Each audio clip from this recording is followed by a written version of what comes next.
दोस्तों, अगर आपसे कोई पूछे कि देवता, भगवान और ईश्वर में क्या अंतर है, तो ज्यादातर लोगों का जवाब यही होगा कि तीनों में कोई अंतर नहीं। लेकिन दोस्तों, अगर मैं कहूं कि इन तीनों में बहुत ज्यादा अंतर होता है, तो शायद यह सुनकर आप चौंक जाएंगे। दोस्तों, घबराइए मत। यह वीडियो पूरा देखने के बाद आप देवता, भगवान और ईश्वर तीनों में अंतर अच्छे से जान जाओगे।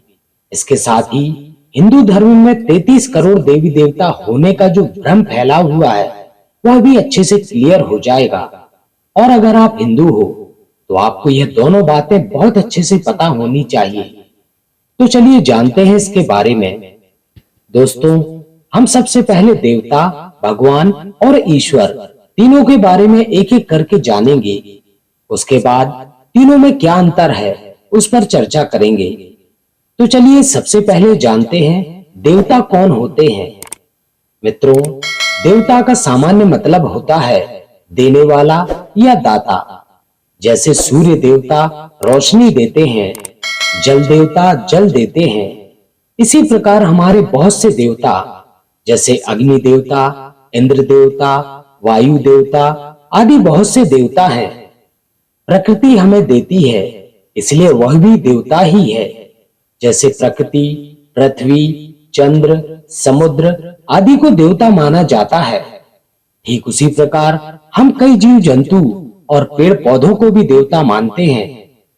दोस्तों, हमारे माता पिता भी देवता ही हैं, जिन्होंने हमें जन्म दिया और हमारा पालन पोषण किया। इसी प्रकार गुरु भी देवता ही होते हैं, क्योंकि वह हमें ज्ञान देते हैं। देवता कोई भी बन सकता है, इंसान भी देवता बन सकते हैं। अगर मनुष्य दूसरों की मदद करे, अच्छे कर्म करे, तो हम लोग उसे वैसे भी मनुष्य नहीं, देवता कहकर संबोधित करने लगते हैं। दोस्तों, इंद्र, अग्नि, वायु, कुबेर आदि जितने भी देवता हैं, वह सभी हमारी तरह ही माया के अधीन होते हैं। यानी कि इन पर भी मनुष्यों की तरह ही काम, क्रोध, लोभ, मोह, मद मत्सर, घृणा, ईर्ष्या, द्वेष एवं भय का प्रभाव होता है। उदाहरण के तौर पर आप जानते ही होंगे कि इंद्रलोक में उर्वशी का नृत्य देखा जाता है। इंद्रदेव मदिरापान करते हैं और अहंकारी भी हैं। देवराज इंद्र देवताओं के राजा हैं और उन्हें अपने सिंहासन का मोह है, जिससे स्पष्ट होता है कि देवताओं पर भी माया का प्रभाव होता है। दोस्तों, देवी देवता भगवान के कार्य में मदद करने के लिए होते हैं। यह भगवान के आदेश पर ही कार्य करते हैं। देवताओं पर जब भी कोई परेशानी आती है, तो यह देवता भागे भागे भगवान के पास मदद के लिए जाते हैं, जिससे स्पष्ट होता है कि देवता भी भगवान की ही पूजा करते हैं। दोस्तों, अब हम बात करेंगे कि भगवान कौन होते हैं। दोस्तों, जिसके पास धन हो उसे धनवान कहते हैं, विद्या वाले को विद्यावान कहते हैं। ठीक उसी प्रकार भग वाले को भगवान कहते हैं। अब आप सोच रहे होंगे कि ये भग क्या होता है। भग एक संस्कृत शब्द है। संपूर्ण ऐश्वर्य, धर्म, यश, श्री, ज्ञान और वैराग्य, इन 6 को भग कहते हैं। इन सब लक्षणों और इससे भी अनंत गुण जिसमें है, वह भगवान है। भगवान इन सभी गुणों के चरम उत्कर्ष को अपने जीवन में धारण करते हुए आदर्श प्रस्तुत करते हैं। इन सभी गुणों से युक्त होकर मनुष्य जाति को आज्ञा, अत्याचार, भय, शोषण आदि से मुक्ति दिलाने वाला भी भगवान माना गया है।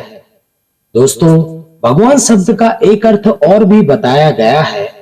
अगर हम भगवान शब्द के एक एक अक्षर को अलग करें, तो हमें 5 अक्षर प्राप्त होते हैं। भा से भूमि, गा से गगन, वा से वायु, आ से अग्नि और ना से नीर। इन 5 तत्वों से ही सृष्टि का निर्माण हुआ है। हमारा शरीर भी इन 5 तत्वों से मिलकर बना है।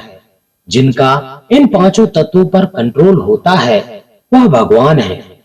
दोस्तों, ब्रह्मा जी, विष्णु जी और शिव जी, गणेश जी, श्री राम जी, कृष्ण, बुद्ध और महावीर स्वामी आदि सभी भगवान हैं। दोस्तों अब बात करते हैं कि ईश्वर कौन है। दोस्तों ईश्वर का कोई आकार, रंग, रूप नहीं है। ईश्वर निराकार है। ईश्वर सृष्टि के प्रत्येक कण कण में है। हम उसे देख नहीं सकते, सिर्फ महसूस कर सकते हैं। जैसे माता पिता का प्यार जिसे हम देख नहीं सकते, लेकिन होता क्या है यह महसूस कर सकते हैं। ठीक उसी प्रकार इन भौतिक आंखों से ईश्वर को नहीं देखा जा सकता, और जो चीज हमें दिखाई नहीं दे रही, इसका मतलब यह नहीं कि वह है ही नहीं। दोस्तों ईश्वर एक ही है जो सृष्टि के कण कण में मौजूद है। यजुर्वेद में ईश्वर के बारे में लिखा गया है कि वह परमात्मा सारे संसार को गति देता है, किंतु स्वयं की गति शून्य है, अचल है। वह दूर भी है और पास भी है। वही सारे संसार में अणु परमाणु के अंदर भी है और बाहर भी है। दोस्तों ईश्वर को परमात्मा भी कहते हैं। ईश्वर नित्य है, अमर है, अजर है, अभय है, निरअवयव है और अकाय है। दोस्तों अब बात करते हैं उस बात पर जिसमें 33 करोड़ देवी देवता होने की बात जो कही जाती है। दरअसल यह एक भ्रम है जो कोटि शब्द के कारण हुआ है। कोटि शब्द का मतलब प्रकार होता है और करोड़ भी होता है, लेकिन ज्यादातर लोग करोड़ ही जानते हैं, इसलिए कोटि की जगह करोड़ कहने लगे इन्हें। लेकिन देवता असल में 33 कोटि यानी कि 33 प्रकार के होते हैं, जिनमें 12 आदित्य, 8 वसु, 11 रुद्र और 2 अश्विन कुमार हैं। तो दोस्तों इस वीडियो में बस इतना ही। यदि आपको हमारी जानकारी पसंद आई हो तो वीडियो को लाइक जरूर कीजिएगा और अपने प्रियजनों में शेयर करना ना भूलिएगा। इसके साथ ही जो भी मित्र हमारे चैनल पर नए हैं वे चैनल को सब्सक्राइब जरूर करें और बेल आइकन प्रेस करके ऑल करें, ताकि आगे आने वाली वीडियोस के नोटिफिकेशन आपको समय पर मिलती रहे। तो दोस्तों फिर मिलते हैं ऐसे ही किसी अन्य ज्ञानवर्धक वीडियो में। तब तक अपना ख्याल रखें। आप सभी को जय श्री कृष्णा।